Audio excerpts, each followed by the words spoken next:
What does ineffective apologetics look like in today's world? Yeah. Well, one of the things we're dealing with culturally at this moment is it's an incredible polarization. Now, I think in some ways there's been a divide in our nation, for a while, but it seems from all sides people recognize that right now we're at a kind of climactic moment. At least it feels that way for so many, social media as well as just the politics. And I think the temptation can be for us when we think about apologetics to think about like, okay, here's my 5 minute on whatever news show, and so we kind of imbibe the talking heads on 8 p.m. 24-hour news as like, well, yeah, that's apologetics. That's a type of, and really what's happening, we need to understand what's happening here is that right now you get ratings, by appealing to your own side. And so getting people on your own side, whether it's politically or cultural issues, to say, basically appealing to the base. Mm-hmm. Now, what is the goal of apologetics? Of course, the goal of apologetics is to persuade people who aren't already persuaded. Now, there is you want to comfort and reassure and help people gain more confidence. That's one role of apologetics. But if we're thinking evangelistically, the goal is to persuade them to listen to the gospel and take it serious. And yet, if we take the tactics from the kind of culture and how it's interacting, it's actually going to do the opposite. It just makes further polarization for people who aren't already in our Christian camp. And so I think one of the ways to do apologetics is just mimic how the cultural conversation is going. Be extreme, appeal to your own base. Don't worry about their assumptions. Just run over them. Yeah. And you can maybe get that a voice from your Christian team or from your church, but you're not likely to persuade. Yeah. I think another way that might be ineffective is to have a canned approach. Yeah. Not to say that we should not have good reasons, know the arguments for the resurrection, know the basic arguments for the existence of God, know why the Bible is trustworthy. These arguments are very, very important.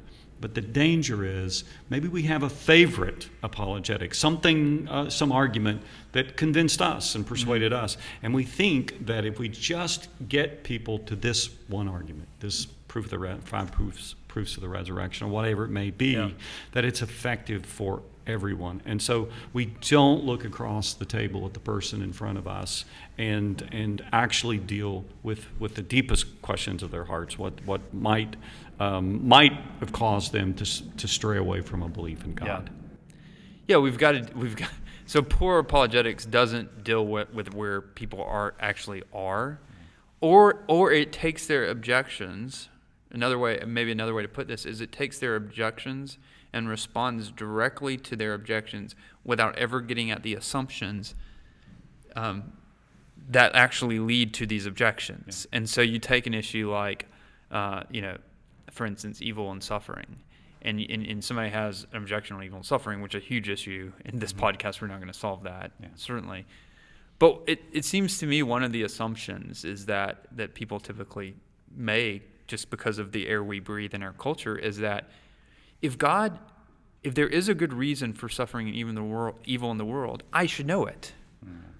Well, that's a uniquely modern way to approach suffering that most people in most cultures in human history haven't had that assumption. Mm.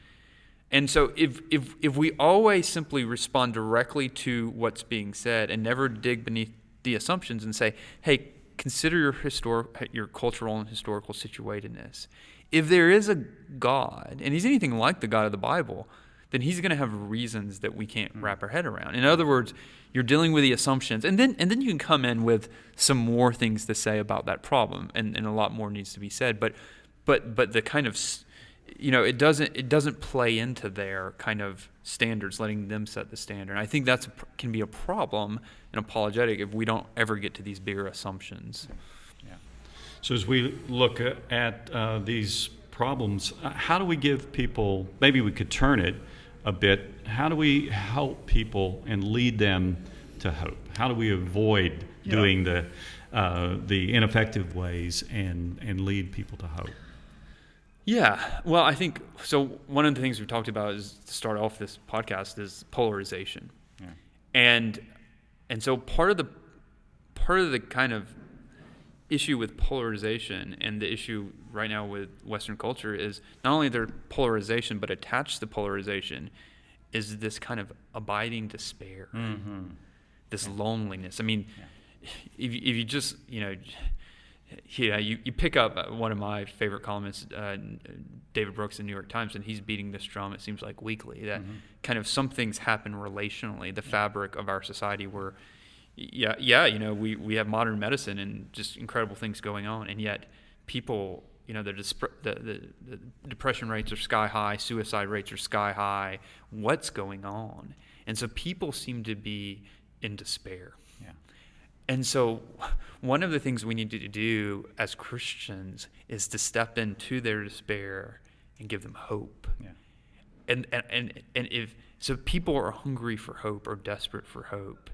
And so rather than feeding into this kind of polarization or feeding into this doomsday kind of mentality, saying, showing them how the resurrection gives hope, gives meaning, gives significance to life, and also gives us a reason to actually care that this God came into our world who cares about this world and actually died for his enemies. And so there's not only meaning and hope and significance, but there's a reason actually to not treat everyone as your enemy. There's a reason actually to love those who don't love you. So to me, that's a hopeful vision and a one that our culture is desperately in need of. So an ineffective apologetic would be one that we're just trying to show and demonstrate how other people are wrong. But an effective apologetic would not only help people to see the errors in their thinking, but also would lead them to a place to begin to have